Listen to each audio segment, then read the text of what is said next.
All right, everybody, welcome, welcome, welcome. Hello, hello, happy Monday, and welcome to the Flipside. I'm Sam, the host of the show. Indeed. All right, so we are going to be talking about just a few things today. First of all, I want to say hi to everyone. Hello, Tom, Luke, Ryan, Derek, and Nathaniel. Good afternoon, everyone. Good to have you here. Thank you for joining me. We will hopefully be able to say hi to everybody as they show up, but that's the way things go. Sometimes you might slip in, and I won't notice that you slipped in, and I might not say hi, but just realize that is not on purpose. Oh man, it has been a whirlwind of research today. I finalized my top 100 list, and JT finalized his top 100 list over the weekend. So we are ready to go to start recording that. So used a little bit of a different method this time, kind of adopted what other people have done in the past, and so I used PubMeeple's sorting engine, and I fed 250 games into PubMeeple's sorting engine and used it to come up with my top 100. So it's going to be interesting. That's the best. That's the best way to describe my top 100 list. We'll have to go that way. Karen is here. What's up? What's up? Derek, it's a statutory holiday here in Canada. Indigenous Truth and Reconciliation Day. That's an interesting holiday. That's cool. Hi, Karen. You are yourself today, Tom says. Yes. Karen is no longer incognito using her children's accounts. So it must have been all cleared up. Or the coast is clear, maybe. Hey. Yeah. So that's good. Good to have you all here. I appreciate you being here. Just need to do a little bit of tweaking here. Just a second. I gotta find out where it goes first. Is it here? Or is it here? Or is it here?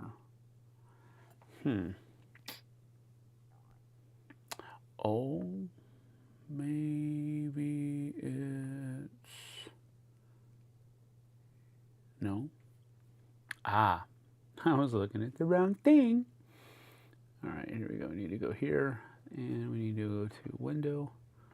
Configure. What window do we want it to look at? We want it to look at that one, I think. Is that the right one? Nope, not the right one. Configure.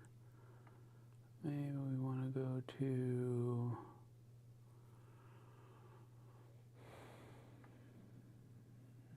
here.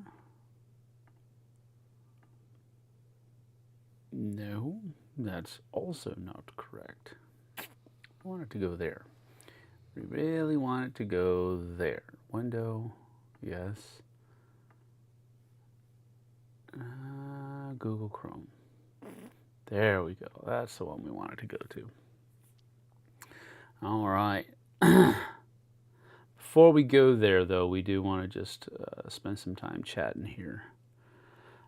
Doug is here. What's up? Glad to catch up with you today. Yeah, good to see you too, Doug. Good to see you. Thank you for being here. Leavenworth looked like a really neat town, Sam. Is it a ski town as well as a Bavarian city? No, it is a Bavarian village. It is not a ski town, however. But we do have, I believe, there are 3 different places to ski here in the valley. So it's within I would say 45 minutes to an hour of it's within 45 minutes to an hour of driving time within of at least 3 different skiing. I know there's Badger Mountain, I know there's Mission Ridge. I can't remember the third one, but I know there's at least 2. But no, it's not really a ski town. It's just a Bavarian village, and There's a lot of things that you can do up there, but it's generally speaking, and call me a yokel if you want to, but it's basically just a tourist trap. But it is a cool place to go to. Not, I was not complaining about being in Leavenworth. I was just mildly commenting on, yet again, the Wenatchee band administration gave us wrong information, and did not correct it until after Jesse had contacted our kids and let them know that they gave us wrong information because their coaches gave them bad information. And really, it's just one of those things. You know, it's definitely first world problems. It is not a big deal. It is not anything that, you know, I'm going to be showing up at a school meeting, you know, a staff meeting about, or anything like that. It's just, you know, a school district meeting or anything like that. It's just one of those things where it's like, you know, you're told that it's going to start at one point and it's going to end at one point, and so you try to plan the rest of your day, and then you find out that, oh no, actually that was completely wrong. Shift everything by 2 hours, and now it's correct. Well, like, for example, we could have easily had our live Q&A Saturday morning, easily. But because we thought, we were told by the band director that they were going to be back home by 1 o'clock because it's over by 12 and it starts at 10. Because of that, we have to get up there an hour earlier so that we can make sure we get spots where we want to on the parade route. So we have to go up there earlier. We couldn't do the live Q&A because of that. It didn't mess up anything else in the day. It just messed up the Q&A, which isn't a big deal. I get it. I'm not trying to make a mountain out of a molehill. It's just that it keeps happening, you know, over and over and over and over. So it's just one of those things. And I was talking to Jess about it on Saturday, and I was like, you know, if it were like a rookie, you know, this is the first time they've ever done, you know, this is the first time they've ever been a high school band director. This is the first time they've ever had to coordinate all of these different things throughout the course of the year and schedule them and make sure parents are involved and all this. If it was their first year, absolutely. Dude's been doing it for decades. And it's like, man, you know, it's just what it is. And you could easily say, well, why didn't you check? And you're absolutely right. And it's when we checked that we realized, oh, all that information's wrong. So it's just one of those things. It's not a big deal. Let's see here. Leavenworth, yeah, reminds me of Whistler a little bit. Yeah, that's cool. Where is Spiel located? Spiel is located in Essen, Germany. That's why it's called Essen Spiel. Or maybe I shouldn't put the sp on there. I don't know if you have to do that or not. Essen Spiel. I don't know. I've always said Spiel. I don't know. Maybe I'm wrong. I don't care. But it is in Essen, Germany. Stevens Pass is really close. That is absolutely correct. Stevens Pass is really close. But I think Mission Ridge and Badger Mountain are closer than Stevens Pass, but I could be wrong. I've never timed it because I'm not a skier, so I don't know how far away those things are. Been there in Essen in 2017 and met Sam. Absolutely. Nuno, yeah, that was, man, I would, Doug says, yep, 100% a tourist trap. We never go over Stevens Pass just so we can avoid it. Oh, man. Now, Doug's the yokel. Would you recommend Leavenworth as a stop on the way to Flipside Con? If it ever happens, absolutely. But just realize it's a tourist trap. So prices of everything are elevated. comparatively speaking. But yeah, matter of fact, if Flipside Con ever does happen, you will probably have to drive through, depending on where you're coming from, of course. But if you're coming from over on the other side, then you'll either have to come through Leavenworth, or you'll come just I guess it's south of Leavenworth, or maybe west of Leavenworth. I don't know. No, east of Leavenworth. And so yeah. Karen says, I love that tourist trap so much, especially with the tree lighting. Yeah, the tree light now in December. Actually, I think it starts in November. They start putting the tree lights up, and once if it's snowing, man, Leavenworth is like a winter wonderland. It's so beautiful. It's so cool because they've got everything decorated Christmassy, and it is a super cool place to be, just not on the weekends, because on the weekends, ooh, so packed, so many people. But that's just me. Beautiful in winter for sure. How big is the band? Huh? How big is the band? I don't know what Tom is talking about, which isn't that bad. Tom Vazel uploaded a video today about using AI to summarize board game rulebooks. Have you heard of Notebook LM, Sam? Seems like a helpful rulebook hack. No, I haven't. Which side is the other side? The west side of the mountains. I'm on the east side of the mountains. That's the other side. The other side of the mountains. How many kids are in? Oh, how many kids are in the band? Ah, okay. I have no idea.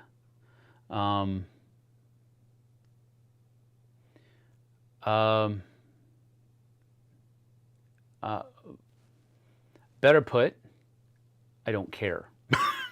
I know that sounds bad. I don't know how many kids are on my son's football team either. I know that 11 of them are out on the field at one time, but that's just because that's football. I have no idea how many are in the band. It is a large-ish band. I don't even know how many kids are in the school. I do know, however, because Jesse looked it up, that one of the bands that was in the parade,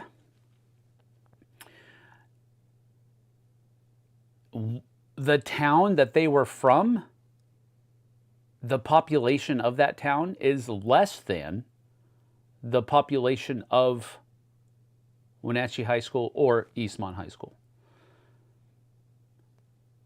So yeah. But how many kids are in the band? I have no idea. And I would imagine that Dante and Daphne don't even know how many they have in the band either. I think for Color Guard, which is what Daphne is part of, I think there are 12? Maybe 15, something like that. But the band, I would take a stab and say maybe 40 or 50. Maybe. I don't know. I have no idea. Where is Jesse to answer these questions? I don't think Jesse knows either. That's a largish amount of upset parents. Yeah, but here's the thing. I don't even know how many of the parents went up there. Because, I mean, we were kind of on the main drag. I was right across the street from the Krampus, the building that the Krampus Cave is in, the board game shop that was in there. Actually, that's actually how we passed the time. We went in there, and I bought a copy of Bounty Hunters. It's a little drafting game that has a Star Wars theme on it. And I bought a copy of that, brought it back out. We sat down on a picnic table right across the street, and that's how we passed the time. Me, Jess, and my son, Aiden, we just played a game of bounty hunters, and then we just talked to people that were sitting there, and that was fun too. Jess is like a socialite, so she loves talking to people and finding out where they're from and what their story is and all of that kind of stuff. And she was regaling me with stories of, because there was a point where we usually sit at a different spot that is closer towards the beginning of the route and closer to a quick exit out of town.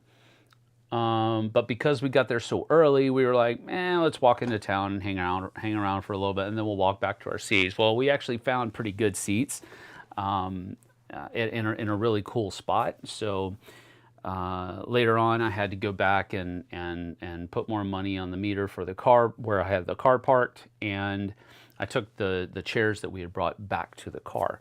And so while I was gone, she was talking to everybody and their mother, literally, and so for the rest of the day, she was regaling me with this story and that story and this story, and so it was cool. I'm not complaining about it. It was a good time. It was outside, beautiful day, beautiful weather, and it was all well and good. But yeah, I don't think she knows how many kids are in the choir either. I would say it's around 40 to 50. You can upload PDF of rulebooks and then ask AI questions about the rules, and it will answer those by referencing your PDF. Well, here's the thing.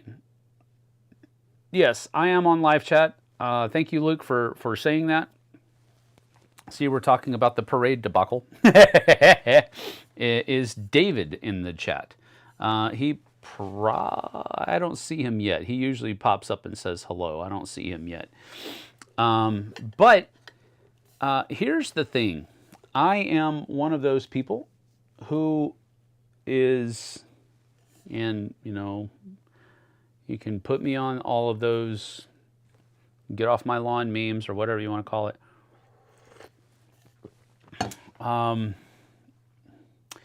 I am not a huge fan of AI. Not a huge fan. Maybe I watch too many Terminator movies, but I'm just not a huge fan of AI. A lot of the ways that I see it being used, it's a depersonification of a lot of things in the industry, and I don't like that.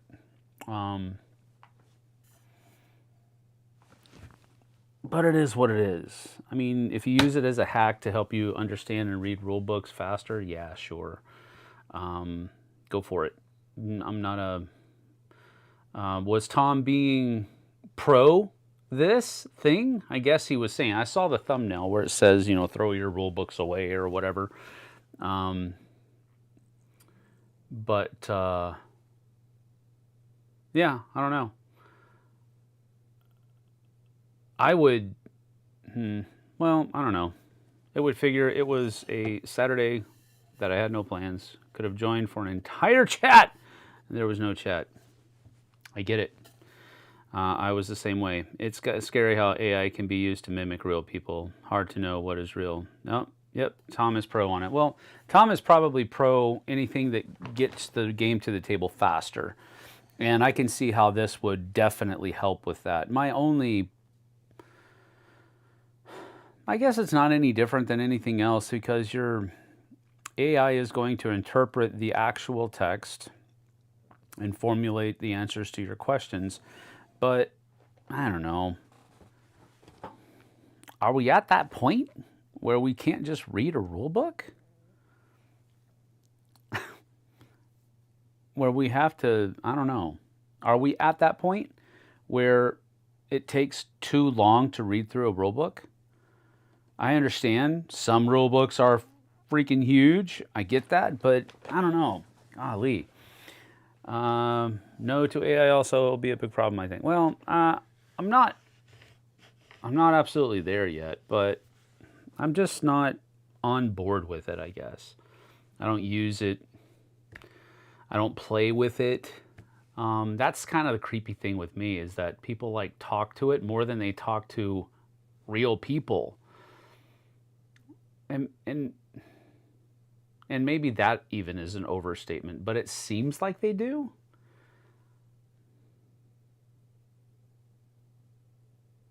I don't know. Do what you want. It's not going to bug me at all. I think it's the next logical progression, but I think it's skipping over a lot of really cool things that people just probably don't want to pay for. But the Dized tutorial app is a really cool thing that is created. It's not AI, but it's created and it's fashioned to cover everything that the rulebook has and doesn't leave anything out, and walks you through a step-by-step process on learning how to play the game. And it even takes into account, if the game needs to, it takes into account different players and the variability of their powers and all of that kind of stuff into account, and different setups and variable setups and all that kind of stuff. I've contracted for Diced a lot, and I was just very enamored with their product. I thought it was a really cool thing. So, I mean, sure, I'm not against it. I'm just like, yeah, cool. All right. Another thing that probably gets games to the table faster. So I'm on board for that, but I don't use it. Still will only be as good as the rulebook.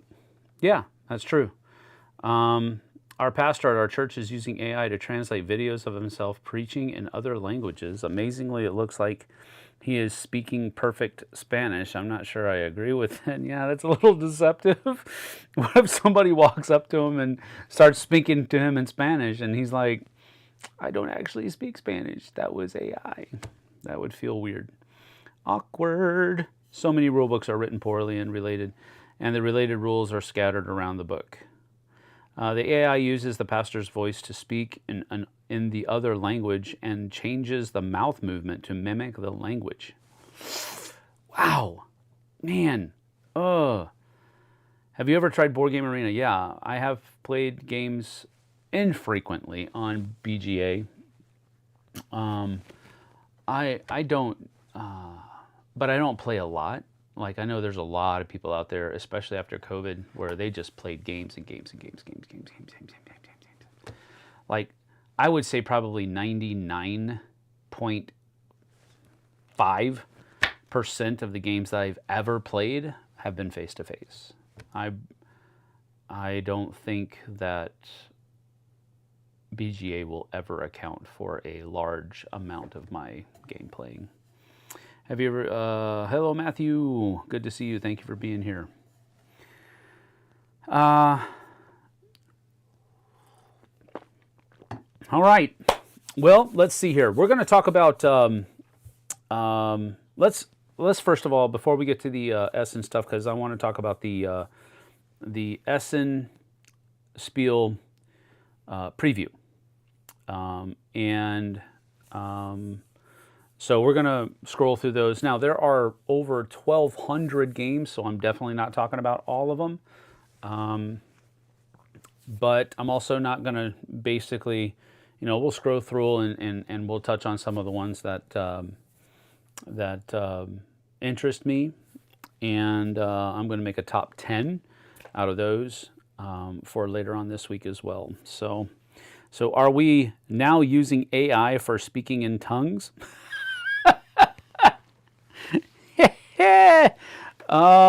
Yes, as a matter of fact, that is a biblical definition of what's going on. Yes. Interesting. When was the last Spiel you were at? Oh my goodness. I want to say it was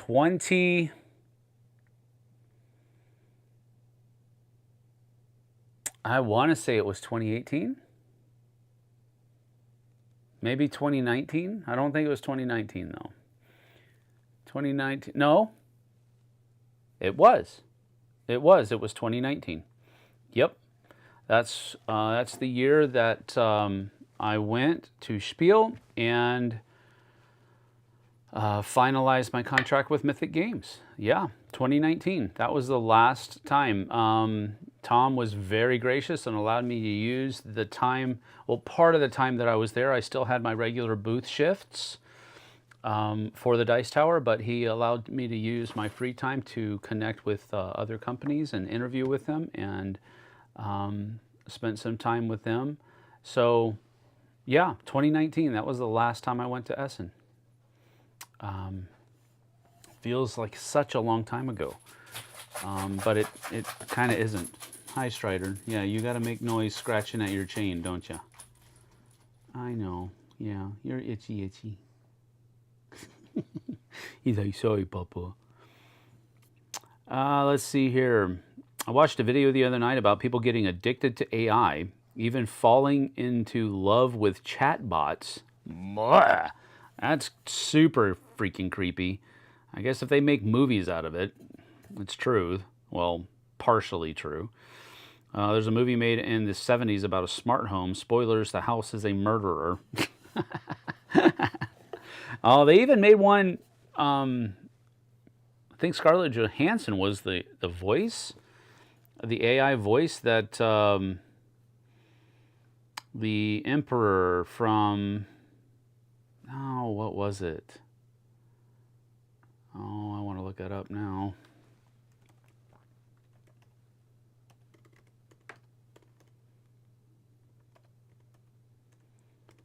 Voice, AI.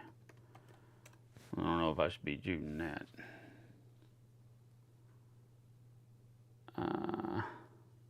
Oh, maybe I should just put movie in there. Her, yeah. And it was with the dude who played the child, the kid, or the young emperor in, oh, what's his name? Joaquin Phoenix. But yeah, it's 2013 American science fiction romantic comedy drama film, written, directed, and directed by Spike Jonze. A sensitive and soulful man earns a living by writing personal letters for other people. Left heartbroken after his marriage ends, Theodore becomes fascinated with a new operating system which reportedly develops into an intuitive and unique entity in its own right. He starts the program and meets Samantha, voiced by Scarlett Johansson, whose bright voice reveals a sensitive, playful personality. Though friends initially, the relationship soon deepens into love. So yeah, over 11 years ago, already, it's almost predictive at this point, which is also, like Vanessa said, creepy. The Scarlet movie was Her. Thank you, Luke. Her. Dumb name. The movie is called Her. Dumb name. All right, so before we get to Essen, there are a couple of things that are going to be coming up this week on the channel. First of all, I've already kind of alluded to one. We're going to be doing, I'm going to be doing an Essen top 10 things that that I would be looking forward to. I don't think I'm going to be doing a buy and demo. I'm not going to be doing two lists this time. Just going to put everything into one list, and maybe I'll make it a top 20 and just talk less about each one. That's probably what I'll do, because I think I came up with like 23 different games that I'm interested in. So maybe I'll just do a top 20 and give you the 3 honorable mentions later on. But that's going to be coming up this week. I'm going to say probably Wednesday that will be coming up in the morning on Wednesday, yeah. And then JT and I are going to be, in just an hour, we're going to be recording our top 10 solo games, or games that have a solo mode in them. So that's what we're going to be doing for this week. That'll be coming up on Friday. The bottom 5 will be over on the Dice Tower, and then the top 5 will be right here on the Flipside. So you can be looking for those. Tomorrow, morning, we'll be having another It Belongs in a Museum. And then tomorrow night, we're going to actually do a little bit of a different thing. We're going to be playing a game called Go for the Krill, which is a game from 3 Nail Games. And there's some good people that I met at Origins this year, and they gave me a copy of their game, and then they've had to postpone their Kickstarter campaign a little bit, but now they've got that running, and so I told them that we would play it live. 2 players, usually not a 2-player game, but it does have a 2-player mode in it. So we'll be explaining how that goes and all that kind of stuff. So that's what we're going to be doing tomorrow night instead of the Time Honor Tuesdays live stream. So be on the lookout for that. We'll have my regular solo mode. I did realize that made some mistakes with Comic Hunters, and so I don't know if I'm going to. It won't be this week, but I'm thinking about replaying Comic Hunters solo mode so that we can get a positive, a correct stream up there. I don't like leaving that stuff up there. Let's see here. Oh, the interview went a lot more adult focused, but it's not something to be discussed here. Oh, the interview. Oh. Okay. I have no idea. Did you just use AI to speak German? No, I did not. Are Dice Tower contributors paid hourly, salary, or by video completion? I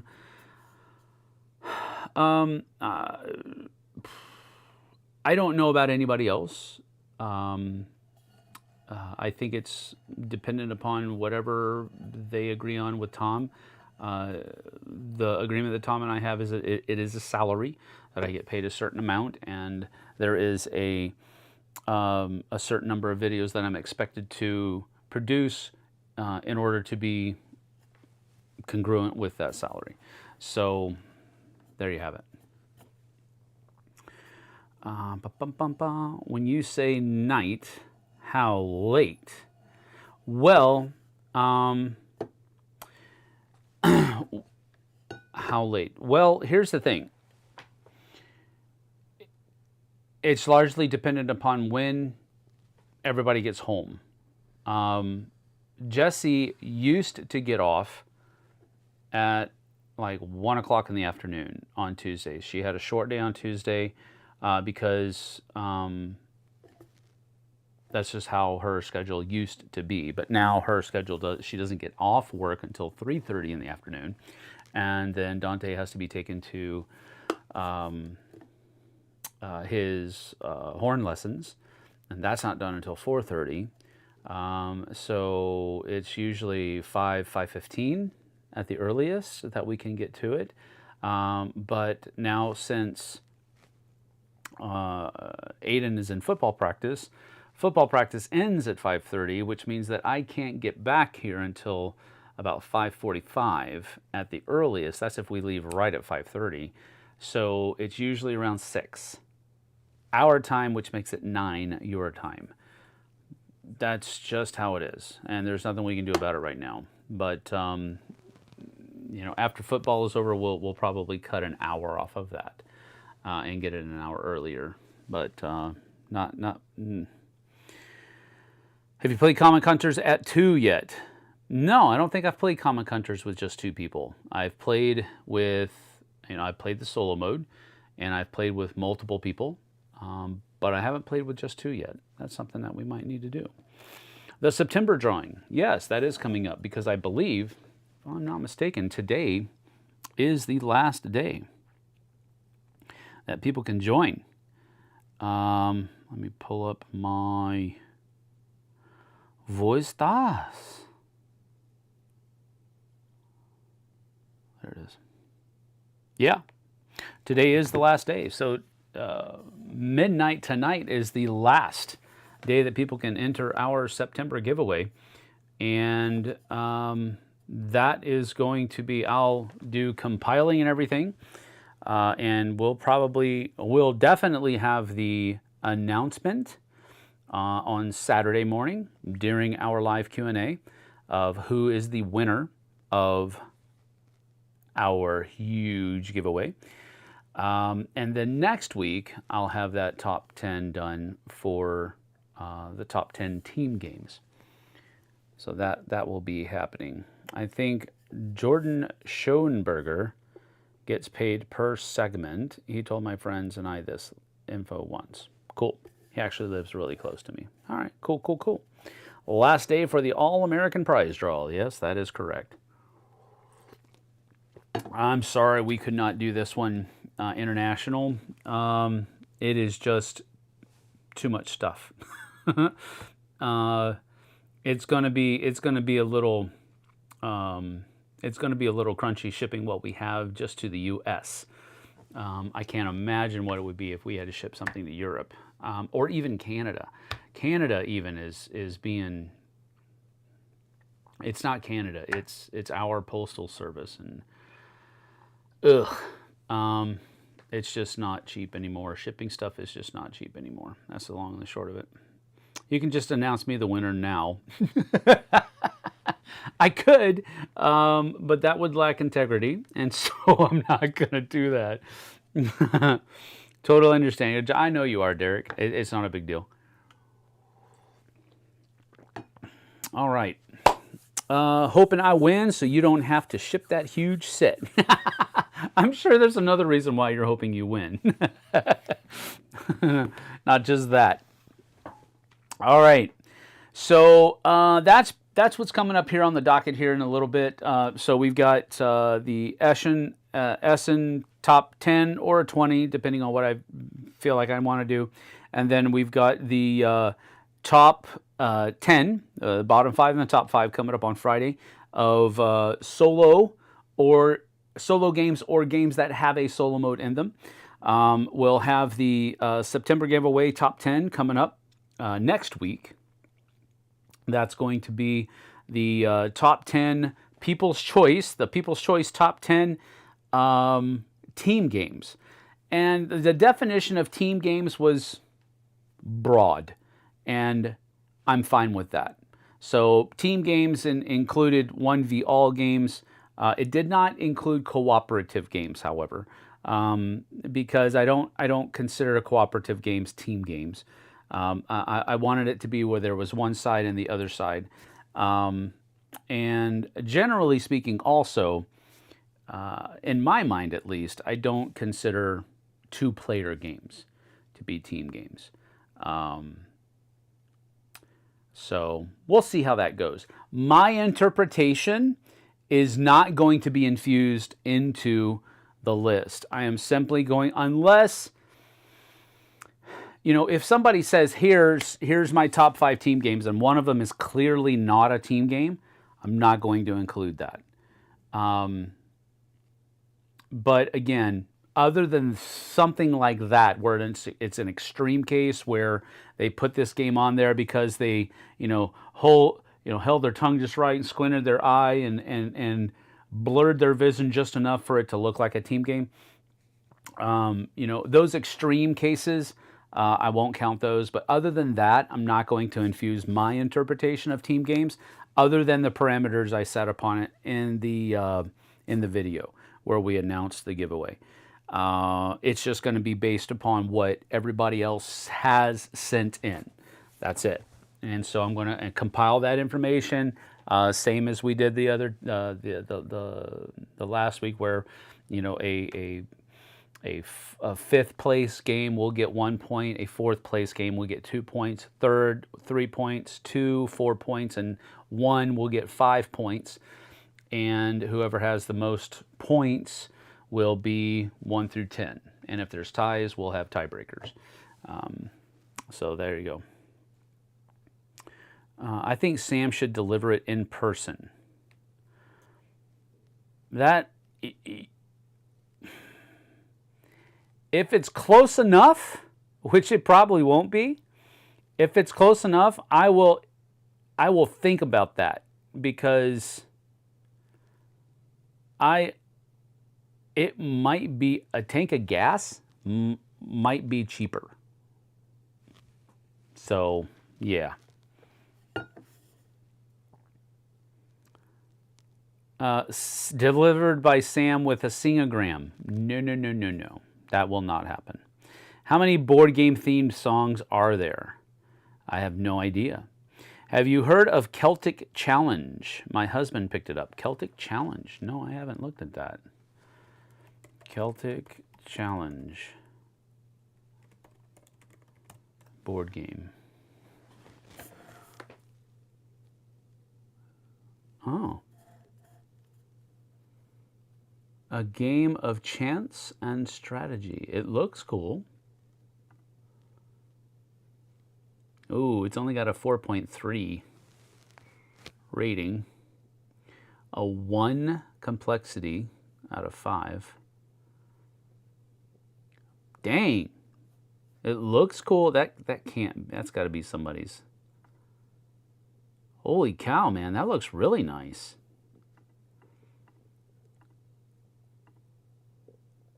Jeez Louise. That looks really nice. I'm interested in that, actually, just because of the theme. 1 to 2 players, uncredited. Find It games. Players alternate over the game 6 rounds in a round. The player chooses one of the 5 symbols, scores all face-up tiles showing the symbol, then reveals any tiles with a free edge that are now completely uncovered due to the removal of 1 or more tiles. Process continues until no more symbols of that type can be scored. Abstract strategy. That looks cool. Thank you for mentioning that. That's on my radar now. Speedy delivery. Did you manage to get any Treasure Island plays in yet with the new expansion? No, I haven't. Doug, I'm sorry. My dad just said, what the heck is Celtic salmon? He's so deaf without his hearing aids. Well, clearly, it's salmon in Ireland. Duh.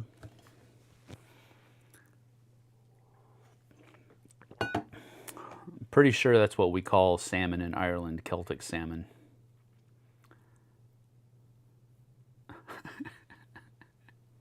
Tell your dad I said hi, by the way. All right. Oh, that's another cool thing. Leavenworth, I actually met a Dice Tower fan. She was actually, we were sitting on our park bench waiting for everybody to come by, and a lady and her friends are walking down on the other side of the street, and she looks over and she's like waving at me. Oh my gosh, hi. And I'm like, I don't know who you are. Hi.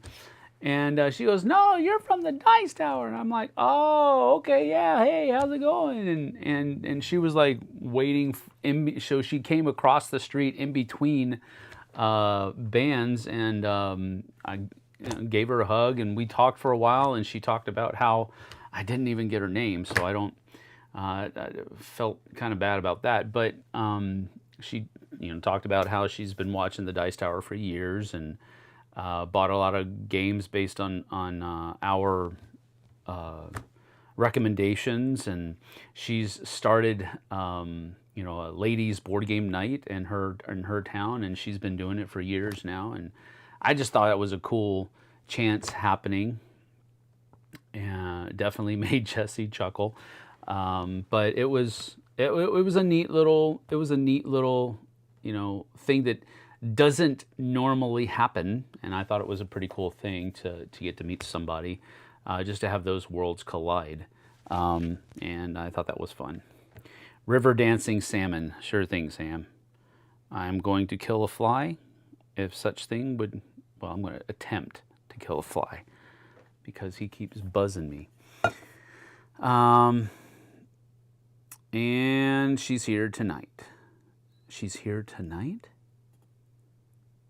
She's here tonight. I don't know what that means. I spent this weekend with the Dice Throne. You into that? Yes. Dice Throne is really cool. Jesse is married to a celebrity. Not even close. I just spent this weekend playing Dice Throne. You into that? Yes. I actually like Marvel Dice Throne the best. I have not played any of the regular Dice Throne sets. I only own one, the Monk and the Paladin, I think is what it is. I only own one of the regular Dice Throne combination, you know, the 2-player sets. The rest of it I have I have all 8 Marvel Dice Thrones though. I think there's more than that now, but yeah, the lady you met is here tonight. Oh, okay, well, cool. Tell her I said hi and get her name for me. Let me know what it is. Yeah, that was just a fun thing that happened, and enjoyed it.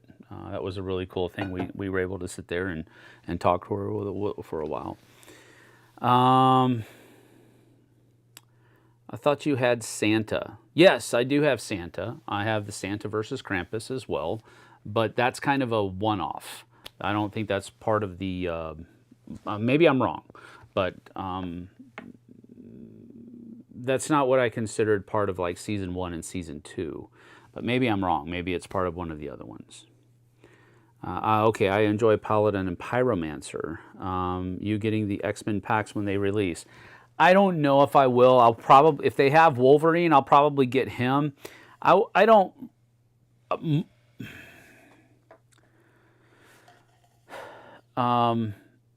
I don't know. We'll have to see. I didn't back it. I'll put it that way. I didn't back it when they did the crowdfunding, but I probably will pick it up. I got to find a freaking storage solution for these things, man, because this corner edge right here, it's all unmatched, and it's all unmatched in Marvel Dice Throne, and it's like, dude, got to put those all in one thing.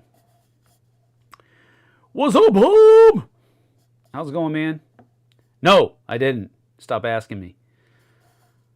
Things are... I'm sorry, man. I'm sorry. I'm so sorry.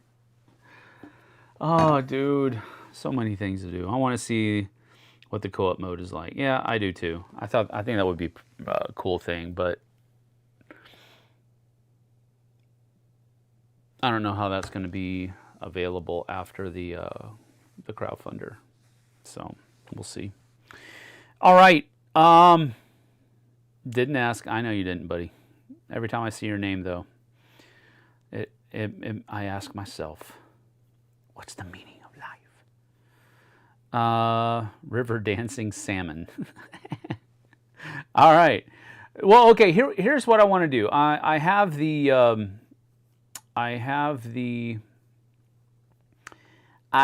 Board Game Geek here pulled up, so we're gonna look at that right quick. And oh no, that's not what I wanted to do.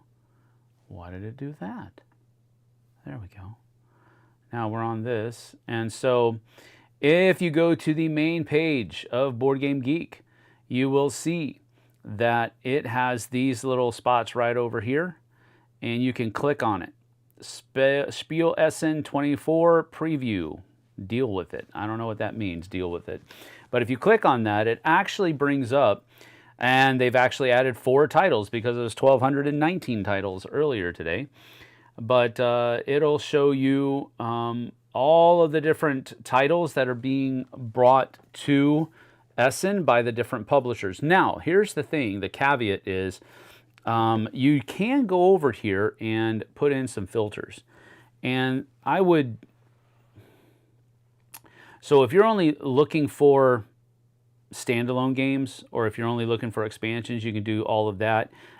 You can put a number of different types of filters in there. You can choose a publisher, you can choose a certain designer, you can choose a certain category, choose certain languages. So here, what you might want to do, unless, you know, maybe you just click English and then apply that. So now you can see that there are 909 titles that are English speaking copies. Or, but does that then filter out the language independent games? I don't know, but it just gives you an idea. What I was trying to say is that there are a lot of these games that are on the list that are also going to be for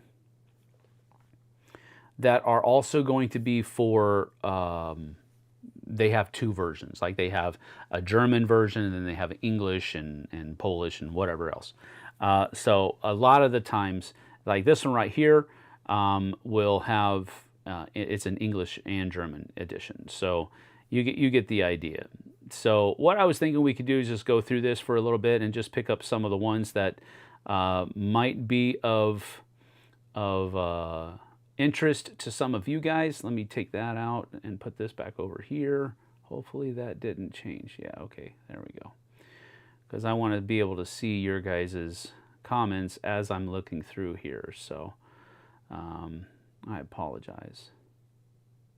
Now, does that mess it up? What is going on? Bink. Okay, looks good. All right, looks like we're okay. Looks like we're good to go. Boom, boom, boom.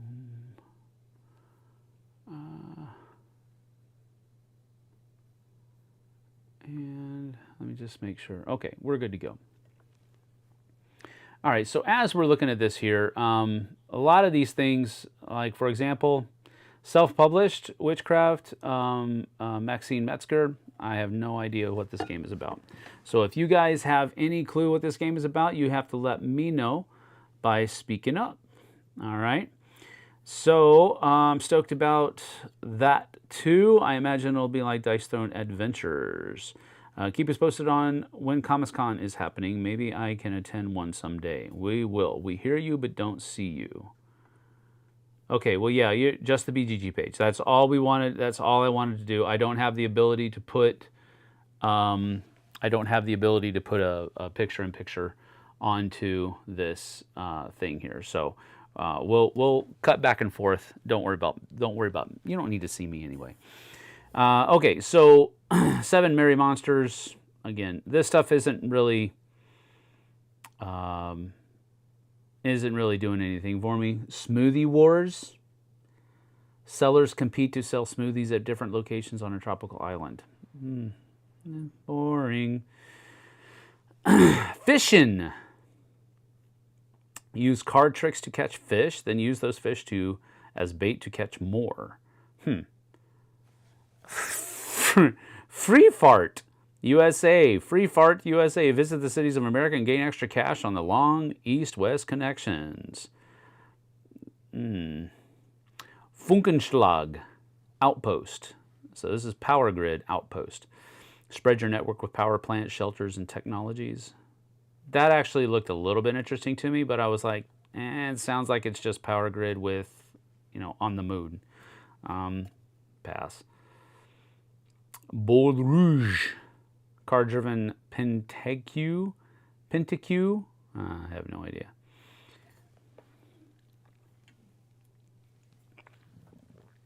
This is not. So anyway, what I'll do is, this is how you can go through and look at all of those different things. Once you click one of these things here, like if you click interested, it'll start showing you up here, and you can just look at your 23 titles. So what I'm going to do is we're just going to look at the 23 titles that I'm interested in right off the bat. And we're not going to look at all of them, but and some of them are not going to be very whatchamacallit. They're not going to be like they're not going to be. Let's see how far over I can push this, so I can make this as big as possible. There we go. That's probably better, I think. Boom. All right. Sam's not that fancy. Lawn bowls, or bocce ball if you're Italian. Okay, bocce ball. Got it. Understood. So one of the ones that I'm interested in here is Canopy Evergreen. Now, I know Canopy is another version, or rather an original version of the game, but this is specifically for the Pacific Northwest, and that is really what kind of got me interested in it. So if I can open link in a new tab and then come over here, and We see that as 1 to 4 players, 45 to 60 minutes. Ages 10, doesn't have a complexity rating yet, but it re-implements the game canopy. And I really like how these games look. I just think the game is really nice looking. And you know why it's really nice looking? Watch this. That right there, people. It's a Vincent Dutrait artwork game, and that's one of the reasons why I'm so interested in it. But I also like the Cascadia vibe that it's throwing off, but I also like the components here. I think it looks really cool, and this is one that I really, really, really want to look into because it really looks cool. There is Tim at Gamma Expo 2024, and just more components that are being shown off. I just really like the look of this game. It looks really nice, so I'm super looking forward to that one. Let's see, go back here. We can shut that off. Chaos Cove is one that we have been, JT and I both have been really into this one for a while. Martin Wallace is the designer. It's a 2-hour game though. But here's the thing, if it's good, 2 hours is worth it. So, looks cool. I like the theme, kind of a, I don't know. It looks good. I'm looking forward to it. So the fact that it looks good, it looks like it's got really good artwork, it's got good components, nice looking board, good table presence, and it's got Martin Wallace's name and design behind it. I think I'm in.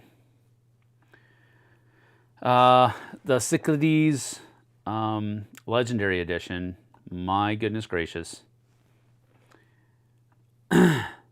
This is going to be something else. 8.7, first of all, that's super high rating, all right?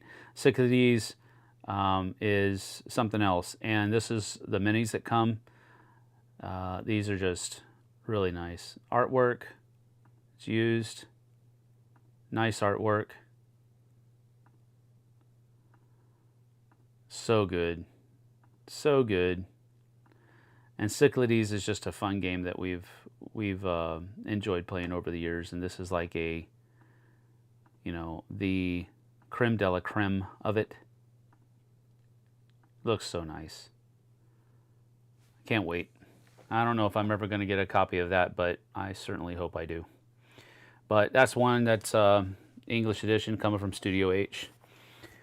Defenders of the Realm, again, this is an older game, but it is one of those things that Richard Launius is a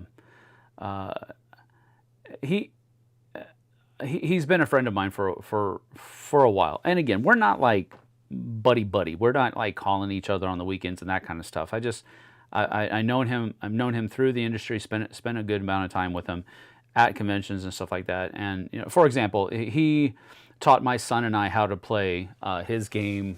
Run, Fight or Die, when it first came out. And then, you know, a couple years later, Gray Fox picked it up and did Run, Fight or Die Reloaded, and so forth and so on. But he taught my son Michael and I how to play Run, Fight or Die as it, you know, before it was released at Dice Tower East, and so it's that kind of that kind of relationship, and we've always, you know, if we see each other at conventions, we try to play a game with each other, we try to talk to each other, and that kind of stuff.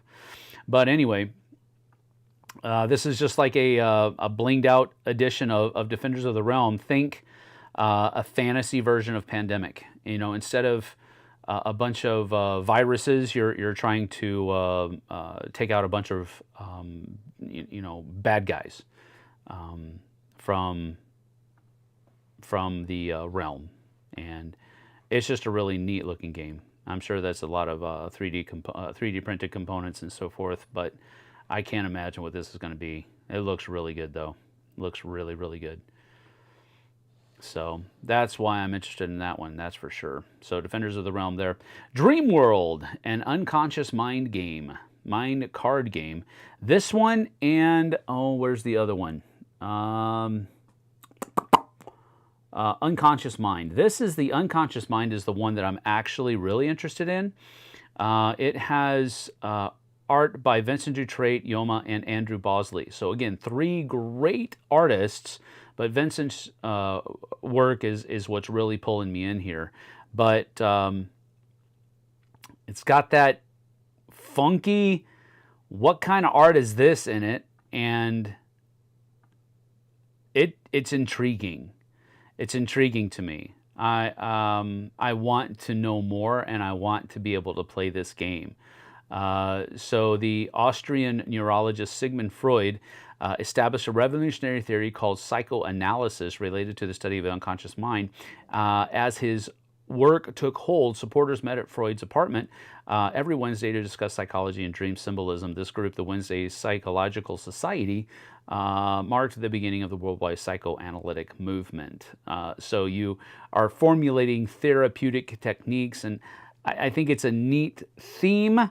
Not one that, of course, that I would maybe be completely on board with, but it's intriguing. You know what I mean? Also, I like the fact that Johnny Pack is one of the designers. I really enjoy him as a designer, a lot of his games. But it looks cool. Looks at, you know, it has a neat theme to it. So I'm looking forward to that one. But that's the Unconscious Mind, and then this one, Dream World, is a card version of that. And this is Johnny Pack's design, but it also has Vincent's artwork in it. But this is like a card game version of that game. So I don't know how, I'm more interested, I'll put it this way, I'm more interested in the board game than I am the card game, but the card game also looks really cool as well. So either one of these would be a really cool thing to kind of give a whirl to. Then I also saw that there's going to be another Forest Shuffle expansion put out there, and this one is called Woodland Edge. So it looks like it has introduces new flora and fauna, enhancing your strategic play in lush edge of the forest habitats. Doesn't say how many more. The other, what was it called? The Alpine expansion only had a few extra additions, and this looks like it's going to be very similar to that. But hey, I love Forest Shuffle so much, I'm all in. Let's see here. New Forest Shuffle expansion. Yes, Free Fart. I think it's a solo-only game. We used to make so many jokes about Ausfahrt, which is exit in German, but that's so, you know, I've always been 5, exactly 5, and so whenever I see that, I'm always like, oh, ha ha ha, Ausfahrt or Free Fart. Anyways, Dutrait artwork, of course you like it. Instabuy for Sam, yes, of course. I have the Lord of the Rings duel. Monica, you need to give that to me because I really, really want it.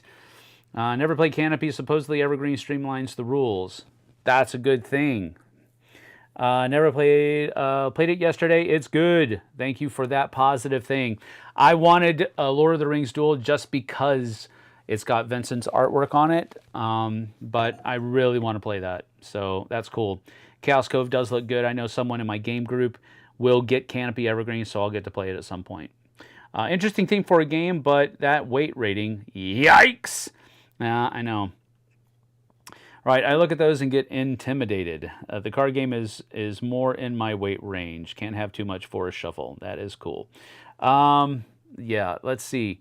The weight, you're probably talking about this one, the Unconscious Mind. Yeah, 4.09. Yeah. That's kind of rough, but again, what did you expect? It's a game about psychoanalyzation. That one actually can be removed because, anyway. Speaking of Lord of the Rings, the Duel, Duel from Middle-earth, yep, that's actually here as well. It's one that I've absolutely been on fire about ever since I saw this cover, and I just haven't been able to get a copy of it here. It looks so good. looks like it's going to be fun too. I like this mechanism of revealing cards and hiding cards and that kind of stuff. And I just think it's a really cool thing, really cool looking thing. So we'll see. I hope someday soon, but we'll have to see. This is one that I actually got to see, I got to take a look at Gen Con, because my buddy Robert Geislinger over at Arcane Wonders actually got a copy of this delivered to him at the convention, and when it showed up, I just happened to be at the booth, and he was able to show it to me. So this is a picture of Megalopolis. This is the picture of the game itself. I can only tell you that the the components for this game are out freaking standing, and it just looks amazing. So he showed me the box, and I was like, I don't know anything about Freedom 5. I'm not interested in it. And he's like, you're not interested in it, right? He literally laughed in my face. Then he pulled everything out, and he was like, okay, I was wrong. I want to see it more. But Freedom 5 is a cool one. Happy Home is one that looks interesting to me. It's got tile placement, set collection, and open drafting. But basically what you're doing is you're designing the inside of your house with polyomino tiles. And I think that's a cool idea. I just think that's cool. And you're set collecting while you're doing all that kind of stuff as well. So I liked the idea of it. So I'm interested in it. Matthew Dunstan and Brett J. Gilbert are also designers that I've enjoyed in the past as well. So I feel like it's a pretty safe bet in my opinion. There's an expansion for Imperial Miners coming out called Aztecs and Weirdlings. I really enjoy Imperial Miners, and so this one is one of those things that it's kind of like an insta-buy for me, because this is just something that I will probably auto-buy because I enjoy Imperial Miners that much. So adding this stuff to my base game will just make the base game better, in my opinion. But I mean, again, I don't know anything about it per se, but I mean, I like the base game, so I'm pretty sure I'll like this as well. But that's Imperial Miners. That's another one. This one I actually saw in the footsteps of Marie Curie. They had some copies at Gen Con, but every time I stopped by their booth, they were out. With Studio H, I think is the booth that was there. But it is put out by Sorry We Are French. The reason I'm really kind of turned on for this game is because I also enjoyed In the Footsteps of Darwin, which I didn't know that I would enjoy it, but I did. I like the weight of it, right around a 2. And I like the Sorry We Are French company. I think the stuff that they put out is pretty neat. Now this one looks, of course, a little different because you're talking about a different thing, but what is that? What is that? What's this? What's this? There's magic in the air. Anyway, I like the weight of game. I like the publisher that it comes from. Florian Fay is also a good designer that I've had a little bit of experience with, but this all looks really neat. So it looks like a cube tower. Is that a cube tower? It is. Looky, looky. All right. I think I'm in. I already was, but now even more so. I already talked about Lord of the Rings, The Duel. This one, The Mandalorian Adventures, I was actually able to play. See you later, Vanessa. You probably already said that a while ago. Did you focus on games that were available, or did you think about any demo-only games? I can't remember if any of these were just demo-only. This one is not, that's for sure. For example, let me go back here.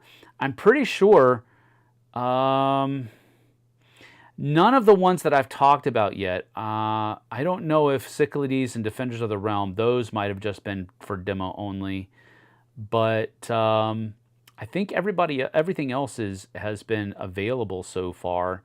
but I can't say that for everything. But anyway, this one I got to play at Dice Tower Retreat with Roy. He taught me how to play it, and we had a fun time playing this. We played a couple of different... No, we played one mission, but we played it twice, and we changed some of our characters around a little bit for the second time. And it was a really fun thing. This is like vintage Corey Konieczka, Star Wars. And we really had a great time with this. Each of the characters has a lot of different play differences to them. And it was a really fun game. So I would be looking at picking this one up, basically. I wouldn't, have to necessarily travel all the way to Essen to do that, but you get what I'm saying, I think. Middle Ages is one that I've been looking at now since, I think, Gen Con, and just haven't been able to get a copy of it, but I really like the way it looks. It gives me a Azul stained glass of Sintra vibe with all of these, how these little tiles get placed above each of those different sections. But I also like the look of the game as well. So this has been on my radar for a while now. And a lady that is here in our community in town said that she got her copy on the way. That was last month at Board Game Night, so maybe she'll be bringing it next month. Well, this is one that I would really like to play and really like to pick up. Then Minos, Dawn of the Bronze Age. This is from Board and Dice. They are a great company, but Stan Kordonski, Nova Roma, Rurik, Dawn of Kiev, Resurgence. These are all games that I really enjoy, and he is a designer that I really enjoy. So that combination, Board and Dice and Stan Kordonski, that kind of elevates it in my opinion. Now, with that being said, 3.56. This is on the heavier side of things. So, which that's kind of where Stan's games usually reside, not always, but usually he is one of those that has a lot of things going on in the box. So, but I'm looking forward to it. This is one that I really would like to pick up. So it just kind of popped on me.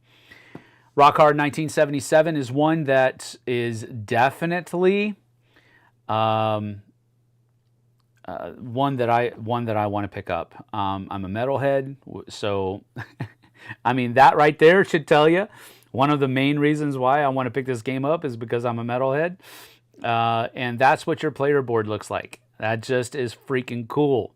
But on top of that, everything that I've been talking about, everything that I've heard from people, they tell me that this is an amazingly fun game. So I'm really looking forward to, at some point, picking this up. Devere was all out at Gen Con. They sold out very quickly, so I wasn't able to get one at Gen Con. But hopefully, in the future, I'll be able to get my copy of Rock Hard 1977. Saltfjord. This one is by Christian Asmundsen Osby and Eilif Svensson, Aporta Games. These two guys are great designers. I've really enjoyed some of their games in the past, and this is it's basically you're fishermen trying to survive frozen fjords, and I just think that's a cool theme. I don't know if I'm going to like this game at all, but I think it's a cool theme because it takes that Viking theme and it makes it more of a realistic view of where Vikings come from, rather than just the kill, pillage, and all of that kind of stuff. So city building, dice, farming, drawing, in-game bonuses, income, open drafting, set collection, and tile placement, variable player powers, variable setup, worker placement. Oh, dude, I'm on board. I don't know if I'll like it. A 3 out of 5 for a rating. Does have a solo mode, it looks like, so I'm looking forward to this one, actually. And that's why it is there. I also like these dice. I like those small, rounded corner dice. I think those are the best kinds of dice. So that's that. Sulfur'd. Shackleton base is something I saw being played at Dice Tower East. I'm sorry, Dice Tower Retreat, and it intrigued me. Again, this is another one that's pretty stinking heavy, 3.67, but it looks interesting. I like the theme, and it looks like a super Euro game, but it looks like something I might enjoy. So I'm interested in it. I'm interested in it. Let's see here. Speaking of demo games, I had a chance to play Nestlings this weekend and enjoyed it. That's cool, Luke. I don't like the candy as drugs mechanic in the rock hard game. It's a pass for me. I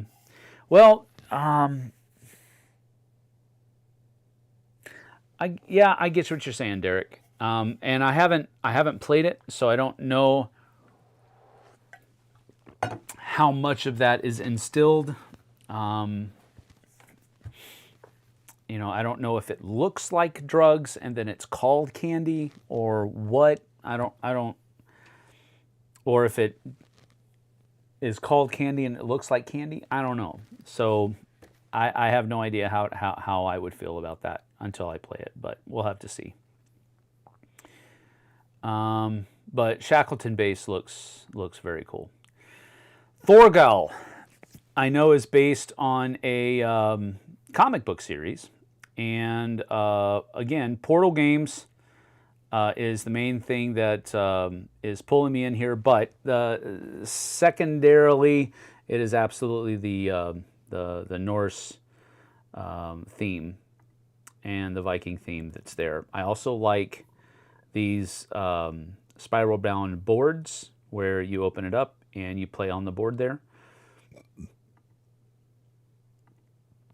So I'm a fan of the artwork, and it looks like an interesting game.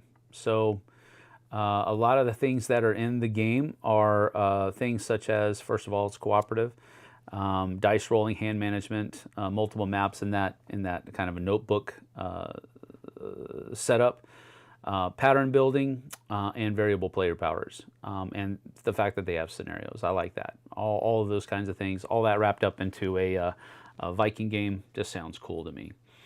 Umbrella is a game that I was able to play with Alex Radcliffe at Dice Tower East.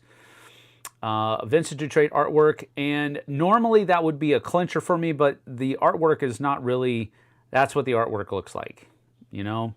There isn't like huge like cityscapes and all of that kind of stuff. Now, don't get me wrong, the edges of the board and stuff like that, they look really good, and some of the backdrop looks really good, but this isn't like your normal Vintage Detroit artwork type of game.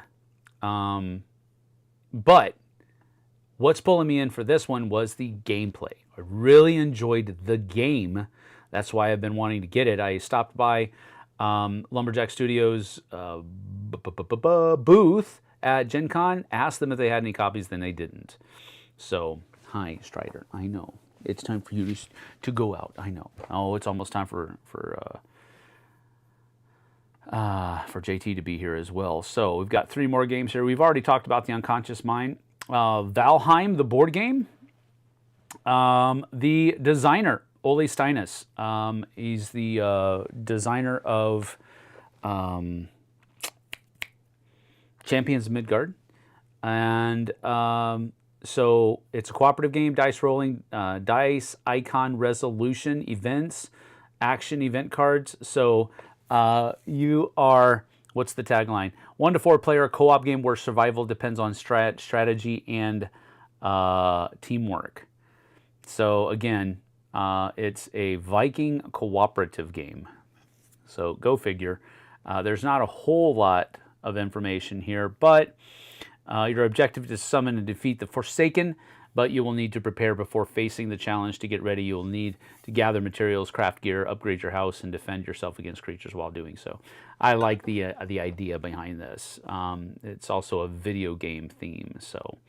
But that's that. And then there was a little trick-taking card game called Verdun, where it's a World War I trick-taking game on Verdun's battlefield. And this one intrigued me as well. I'm always on the lookout for trick-taking games, but this, you know, this could be good or it could not be good.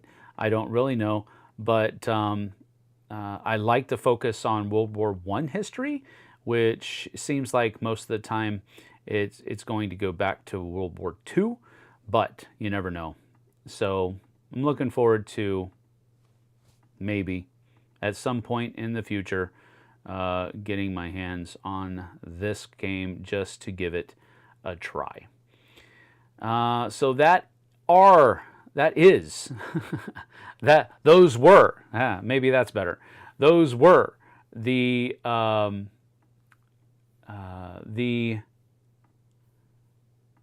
22, because I think I had Umbrella twice there. Those are the 22 games that I'm looking forward to. I'll give you my top 10 coming up on Wednesday, but that's my short list. Maybe I'll do top 20. I don't know. We'll see. But I got to get ready for recording the bottom 5 and top 5. JT's going to be here probably in about 10 minutes, and so I need to get on out of here. Let me get back over to this. I'll turn that off. And where else are we at here? Where did it go? There it is. All right, we can actually get rid of this one, I think. Let me close that. So I want to make sure I'm not missing any of your guys' comments here. Put this back up here, and we can close that. So many things. All right, here we go. Let's see here.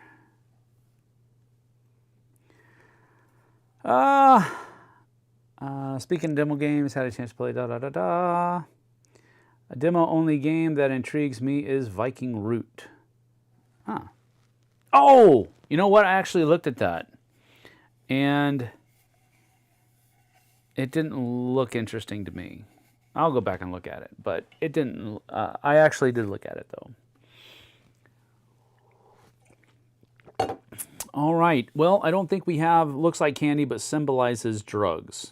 Okay. Well, again, I'm not disagreeing with you, Derek, but at the same time, I need to play the game to see how much of the game really relies upon that reference to drugs.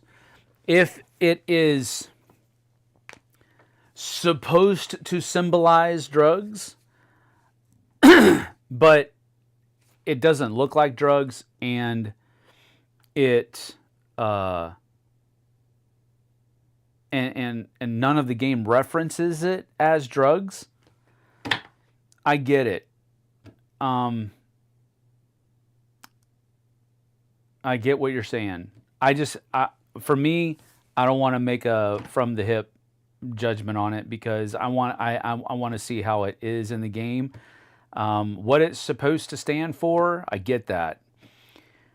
But how much does it lean into what it's supposed to stand for? I don't know. I don't know, man. From what I understand, it gives the player a boost in the game. I haven't played. Yeah, well, I haven't either, which is why I'm not really trying to read too much into it at this point. But we'll have to see. All right. Supposedly candy can help you keep going all night. Gotcha. Understood. Well, I got to get out of here because I got to get prepped for JT. He's going to be here in a few minutes. We're going to record our bottom 5 and top 5. So I got to get out of here. Thank you for joining me. Remember, tomorrow we've got our regularly scheduled It Belongs in a Museum tomorrow morning. And then we're also going to be doing something a little bit different tomorrow night around 6 p.m. My time, 9 p.m. your time over on the East Coast, where we're going to be playing a Go for the Krill, a card game that is on Kickstarter right now that I want you guys to go check out if you wish. So that's going to be coming up Wednesday. I'll have my top 10 or 20, put these ranked in order so that you can tell which ones I'm really, really pumped about and which ones I'm not. And then Thursday we'll have regular solo mode. Wednesday we'll have a review, live review as normal. And then Friday we'll be playing a game as normal as well, along with the bottom 5 over on the Dice Tower and the top 5 right here. So anyway, we're going to get on out here. Thanks for joining us. We certainly appreciate you. We'll see you guys and gals on the flip side. Take care.